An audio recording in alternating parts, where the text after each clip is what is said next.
Hello friends, welcome back to my channel Debolina Rashi ব্লগে তোমাদের অনেক অনেক স্বাগত জানাই। আজকে আমি তোমাদের সাথে যে রেসিপিটা শেয়ার করতে চলেছি তার নাম হলো ঝাল সুজি। এটা একদম সাধারণ পুরনো একটা রেসিপি, তবে এরকম অনেকেই আছে যারা এই রেসিপিটা করতে পারে না বা রান্নাঘরে নতুন ঢুকেছে, তাদের জন্য আমি এই রেসিপিটা শেয়ার করতে চলেছি। চলো বন্ধুরা, তাহলে তোমাদেরকে আজকে দেখিয়ে দিই ঝরঝরে ঝাল সুজি কিভাবে বানাতে হয়। তাহলে চলো বন্ধুরা, বেশি দেরি না করে চটপট করে তোমাদের সাথে রেসিপিটা শেয়ার করে ফেলা যাক। প্রথমেই আমি 1 প্যাকেটের মতো বাদাম ভালো করে খোসা ছাড়িয়ে জলে ভিজিয়ে রেখেছি, আর এখানে কিছু কারি পাতা নিয়ে নিয়েছি, আর বেশ কিছু পেঁয়াজ কুচি কুচি করে কেটে নিয়েছি। এবারে গ্যাস জ্বালিয়ে নিয়ে তাতে একটা কড়াই বসিয়ে দিয়েছি। কড়াইটা গরম হয়ে গেলে পরে সুজিগুলো দিয়ে দেব। সুজিগুলো দেওয়ার পরে ভালো করে খুন্তি দিয়ে নাড়াচাড়া করে নিতে হবে। গ্যাসের ফ্লেমটাকে হাই ফ্লেমে করে খুন্তি দিয়ে ভালো করে নাড়াচাড়া করতে হবে, যাতে সুজিগুলো লাল লাল হয়ে যায় আর তলায় যাতে লেগে না যায়, এই দিকে খেয়াল রাখতে হবে। দেখো আমার এখানে লাল লাল করে ভাজা হয়ে গেছে। এবারে একটা পাত্রের মধ্যে আমি রেখে দেবো। এবার ওই কড়াইয়ের মধ্যেই সাদা তেল দেব। এবার তেলটা গরম হয়ে গেলে পরে কেটে রাখা আলুর টুকরোগুলো, এখানে আমি লম্বা লম্বা করে আলুগুলোকে কেটে রেখেছি, এই আলুগুলোকে কড়াইতে দিয়ে ভেজে নেব। এবার আমি কেটে রাখা পেঁয়াজ কুচিগুলোকেও আলুর সাথে একসাথে ভেজে নেব।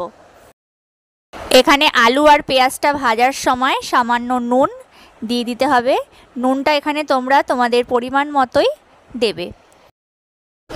আলু আর পেঁয়াজটা হালকা আমার ভাজা হয়ে গেছে। এবার যে কারি পাতাগুলো রেখেছিলাম সেগুলো ছাড়িয়ে আলু পেঁয়াজের সাথে হালকা করে ভেজে নেব।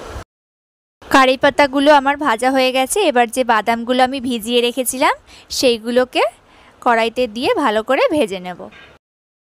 কাঁচা লঙ্কা কুচি কুচি করে কেটে ভালো করে ভেজে নিতে হবে। সব কিছু আমার এখানে ভাজা হয়ে গেছে। এবার সাদা সর্ষে ফোড়ন দিয়ে দেবো।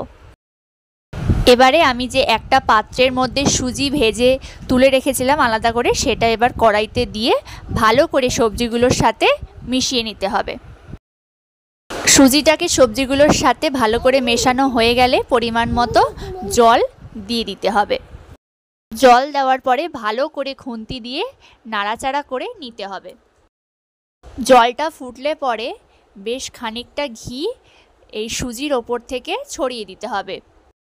ঘি দেওয়ার পরে বেশ খানিকক্ষণ সময় হাতে নিয়ে ভালো করে খুন্তি দিয়ে সুজিগুলোকে নাড়াচাড়া করে নিতে হবে, যাতে জলটা ভালো করে শুকিয়ে যায়। জল শুকিয়ে গেলে পরে পরিমাণ মতো চিনি দিয়ে দিতে হবে। তারপরে ভালো করে নাড়াচাড়া করে নিলে পরে তৈরি ঝাল সুজি। এই ধরনের ঝাল সুজি কিন্তু তোমরা সকালের টিফিনে বা বিকেলে স্ন্যাক্স হিসেবে খেতে পারো। আশা করি বন্ধুরা তোমাদের সবার ভালো লাগবে। আর যদি এটা তোমাদের ভালোই লাগে তাহলে অবশ্যই একটা লাইক করো, কমেন্টস করো, শেয়ার করো, আর যাওয়ার আগে অবশ্যই চ্যানেলটা একবার সাবস্ক্রাইব করে দিয়ে যেও। তাহলে বন্ধুরা আজকের ভিডিওটা এখানেই শেষ করছি। দেখা হচ্ছে পরের দিন অন্য কোনো নতুন রেসিপি নিয়ে। তাহলে আজকের মতো সবাইকে টাটা, বাই।